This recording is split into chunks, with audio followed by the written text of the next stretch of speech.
ایک بار نبی کریم صلی اللہ علیہ وآلہ وسلم لوگوں میں بیٹھے ہوئے ان سے باتیں کر رہے تھے۔ اتنے میں ایک دیہاتی آپ کے پاس آیا اور پوچھنے لگا کہ قیامت کب آئے گی؟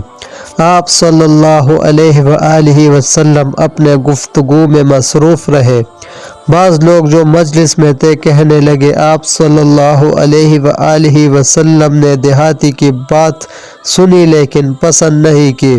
بعض کہنے لگے کہ نہیں بلکہ آپ نے اس کی بات سنی ہی نہیں۔ جب آپ صلی اللہ علیہ وآلہ وسلم اپنی باتیں پوری کر چکے تو میں سمجھتا ہوں کہ آپ صلی اللہ علیہ وآلہ وسلم نے یوں فرمایا، وہ قیامت کے بارے میں پوچھنے والا کہا گیا؟ اس دیہاتی نے کہا، یا رسول اللہ میں موجود ہوں۔ آپ صلی اللہ علیہ وآلہ وسلم نے فرمایا کہ جب امانت ایمانداری دنیا سے اٹھ جائے تو قیامت قائم ہونے کا انتظار کر۔ اس نے کہا، ایمانداری اٹھنے کا کیا مطلب ہے؟